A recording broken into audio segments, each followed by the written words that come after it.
जय जिनेन्द्र। हम सुन रहे हैं संत शिरोमणि आचार्य श्री विद्यासागर जी मुनिराज जी का पूरा जीवन चरित्र कथा रूप से। उस श्रृंखला की आज हम सुनते हैं अगली कड़ी। तो चलिए शुरुआत करते हैं मंगलाचरण से। तुम भक्ति हो तुम शक्ति हो गुरुवर, तुम भक्ति हो तुम शक्ति हो, मेरी आत्मा की मुक्ति हो।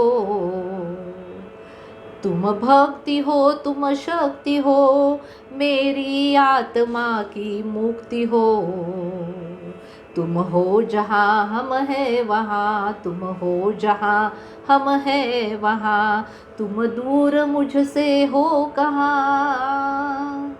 गुरुवर, तुम दूर मुझसे हो कहाँ, क्योंकि तुम भक्ति हो तुम शक्ति हो, तुम भक्ति हो तुम शक्ति हो, मेरी आत्मा की मुक्ति हो, मेरी आत्मा की मुक्ति हो। तो बोलिए पंच परमेष्ठी भगवान की जय जय जय। आचार्य श्री विद्यासागर जी मुनिराज जी की जय जय जय। श्रोताओ, अब तक हमने सुना कि विद्याधर जी किशनगढ़ में आचार्य ज्ञान सागर जी महाराज जी के पास अध्ययन के लिए पहुंच गए थे और उनका अध्ययन शुरू ही हो गया था। अपने इस होनहार, उत्साही, बुद्धिमान शिष्य को देखकर आचार्य श्री तो खुश ही हो जाते थे, क्योंकि उन्हें विद्याधर जी को विद्यानंदी जो बनाना था। क्या आप जानते हो विद्यानंद जी कौन थे? किसका नाम था विद्यानंद? क्या किया था उन्होंने? जानना चाहते हो तो सुनिए। आचार्य विद्यानंद जी प्राचीन काल में श्लोक वार्तिक ग्रंथ की रचना करने वाले बहुत बहुत बड़े और महान आचार्य हैं। तो ऐसे विद्यानंदी आचार्य श्री जैसे अपने शिष्य को बनाना था आचार्य ज्ञान सागर जी महाराज जी को। अब विद्याधर ने आचार्य ज्ञान सागर जी महाराज जी के पास जाना चाहा। क्यों ऐसे सोचा था? क्योंकि संघ में रहकर उन्हें ज्ञात हो गया था कि धर्म ग्रंथों का अध्ययन हम विद्वान मुनि ज्ञान सागर जी महाराज जी के पास से कर सकते हैं, जो कि आचार्य शिव सागर जी महाराज जी के शिष्य हैं और वे जैन सिद्धांत और जैन दर्शन के गूढ़ अध्ययन करने वाले निष्णात महान गुरु है। तो श्रोताओ, अब इस कड़ी में पहले हम सुनेंगे पूज्य साहित्य मनीषी आचार्य ज्ञान सागर जी महाराज जी का वो महान कार्य। ज्ञान सागर जी महाराज जी का पूर्व नाम था भूरामल जी शास्त्री, उन्हें शांति कुमार भी कहते थे। उनके पिताजी का नाम था चतुर्भुज जी छाबड़ा और माता थी धृतवरी देवी। उनका जन्म 24 अगस्त 1997 सोमवार के दिन रानोली जिन्ना सीकर राजस्थान में हुआ था। उन्होंने बनारस के साधवाद विद्यालय से संस्कृत साहित्य एवं जैन दर्शन की शिक्षा उच्च शिक्षा प्राप्त की थी।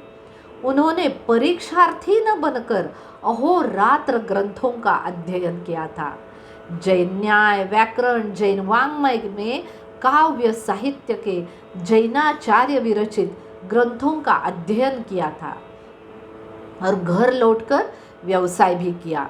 आत्म कल्याण की भावना से आचार्य वीर सागर जी महाराज जी से 1947 में ब्रह्मचर्य व्रत धारण किया। तब से निरंतर विधिवत स्वाध्याय करके शुल्लक ऐलक दीक्षा ग्रहण करके 22 जून 1959 में जयपुर में आचार्य शिवसागर जी महाराज जी से मुनि दीक्षा धारण की और मुनि श्री ज्ञान सागर जी महाराज नाम से वो प्रसिद्ध हो गए। उनको 7 जनवरी 1969 में अजमेर में आचार्य पद और 20 अक्टूबर 1972 को चारित्र चक्रवर्ती पद से गौरवान्वित किया गया था। अब संघ का आचार्य पद मुनि विद्यासागर जी को देखकर उन्होंने संलेखना ली। 1 जून 1973 को उनका समाधि मरण हो गया। महाकवि आचार्य ज्ञान सागर जी महाराज जी ने संस्कृत एवं हिंदी भाषा के ग्रंथों का सृजन कर साहित्य भंडार समृद्ध किया। उनमें उन्होंने 4 महाकाव्य, 1 चंपू काव्य, मुक्तक काव्य, गद्य, पद्य, टीका ग्रंथ, इन सब का उसमें समावेश है जो उन्होंने लिखा है। इस तरह दादा गुरु आचार्य श्री ज्ञान सागर जी महाराज जी ने अपने प्रखर ज्ञान के द्वारा जैन धर्म और दर्शन और संस्कृत हिंदी साहित्य की वृद्धि में बहुत ही अनुकरणीय ऐसा योगदान दिया। उनके द्वारा दीक्षित आचार्य श्री विद्यासागर जी महाराज, वो तो मानो उनकी जीवंत कृति है जो निरंतर प्रकाशित होकर प्राणी मात्र को आत्म प्रकाश दे रही है। ऐसे महान योगी, महासंत, ज्ञानवंत आचार्य श्री ज्ञान सागर जी महाराज जी के चरणारविंद में बारंबार नमोस्तु करते हैं। नमोस्तु नमोस्तु नमोस्तु आचार्य श्री ज्ञान सागर जी महाराज। ज्ञान सागर गुरुदेव महान, दयानिधि गुण रत्नों की खान। ज्ञान सागर गुरुदेव महान, दयानिधि गुण रत्नों की खान। जगत का दूर करे अज्ञान, जगत का दूर करे अज्ञान। ज्ञान पर नहीं था बिल्कुल अभिमान, ज्ञान पर बिल्कुल नहीं था अभिमान।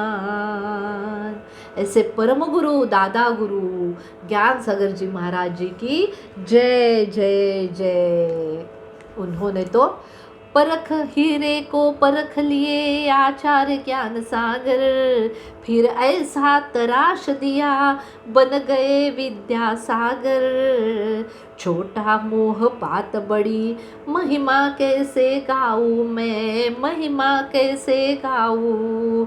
सूरज की ज्योति को दीपक कैसे दिखाऊं मैं, दीपक कैसे दिखाऊं। आप ही कहिए, हम क्या गुण वर्णन कर सकते हैं ऐसे महान महान आचार्यों का। तो श्रोताओं, अब तक हमने सुना विद्याधर जी आचार्य ज्ञान सागर जी के शरण में आ गए हैं।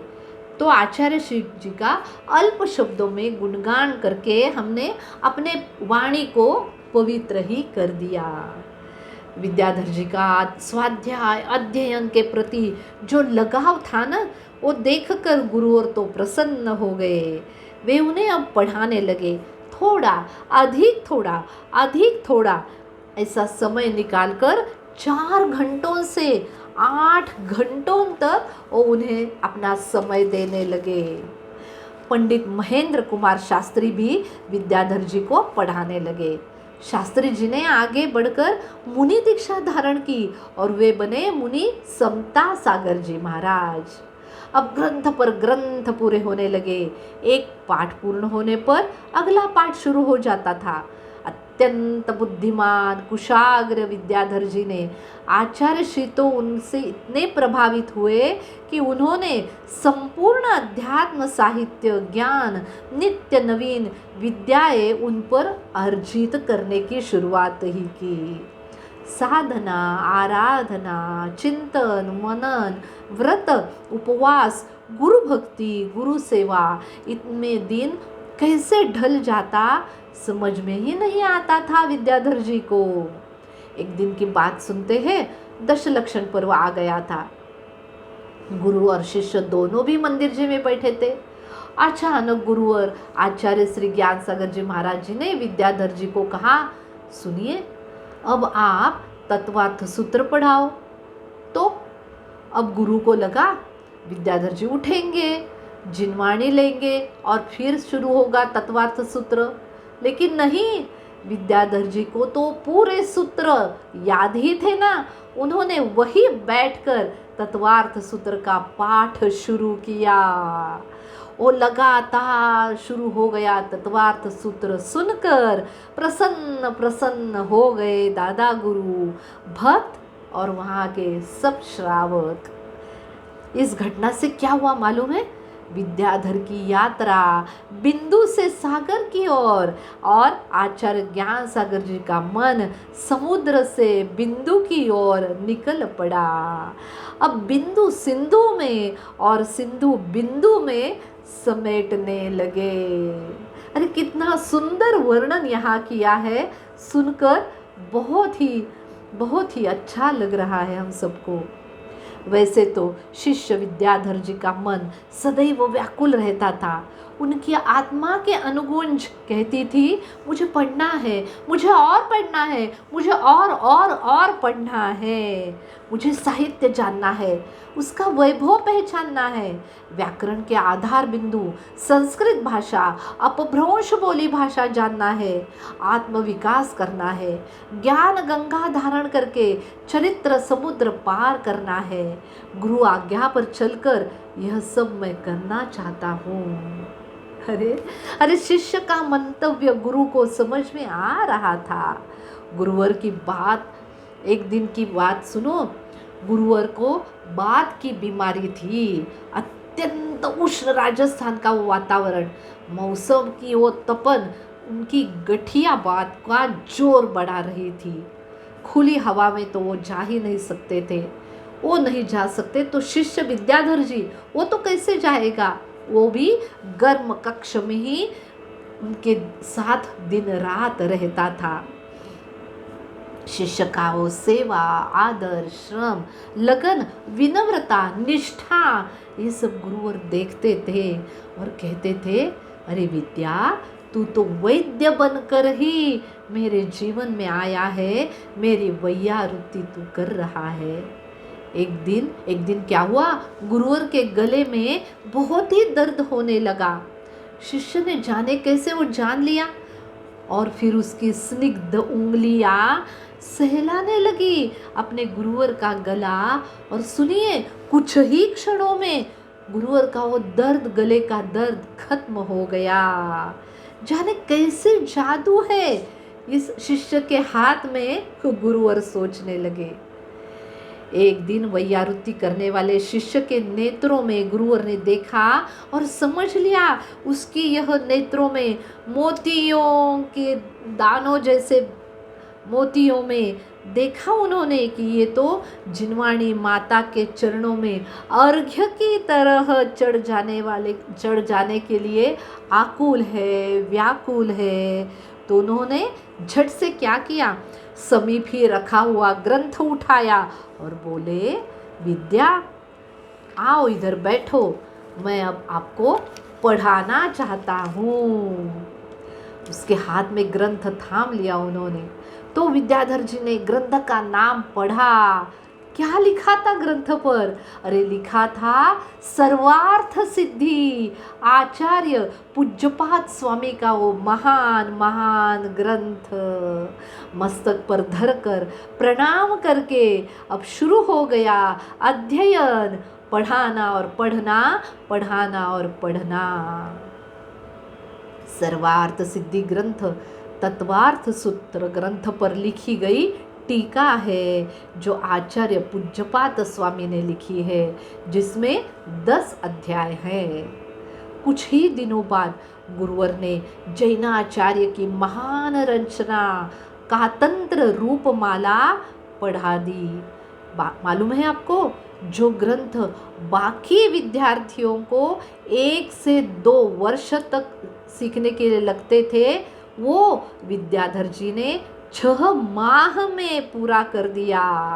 पढ़ते समय उनके मन में जिनवाणी के प्रति यह भाव रहते थे। क्या भाव रहते थे?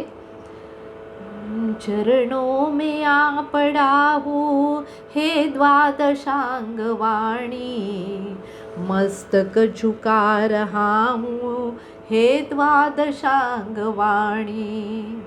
मिथ्यात्व को नशाया, निज तत्व को प्रकाशा। आपा पराया भासा, हो भानु के समानी, हुए भानु के समानी। चरणों में आ पड़ा हूँ, हे द्वादशांग वाणी, हे द्वादशांग वाणी। बोलिए जिनवाणी माता की जय जय जय। विद्याधर की ओ मेघा अब छुपी नहीं रह सकती थी। वे तो अब सभी को प्यारे लगने लगे, समाज के दुलारे जो हो गए। ज्ञान पिंड, सेवा पिंड, तपस्या पिंड के प्रतीक ही हो गए पूरे पूरे अजमेर में। अरे हर माता पिता पुत्र जैसा, बहन भाई जैसा, हर युवक अपना ही चेहरा देखने लगा विद्याधर जी में। लोगों का वात्सल्य बढ़ने लगा, इस ब्रह्मचारी को कुछ न कुछ देने का प्रयास बढ़ने लगा। पर शुद्ध आहार के सिवाय कुछ भी नहीं लेता था ये ब्रह्मचारी, क्योंकि वो तो अपरिग्रह पथ का यात्री जो था। अब इस यात्री की यह यात्रा आगे कैसे बढ़ी, सुनने के लिए हम सब मिलते हैं अगली कड़ी में। तब तक सब जीवों के प्रति क्षमा भाव धारण करते हैं और आप सबको जय जिनेंद्र, जय जिनेंद्र, जय जिनेंद्र।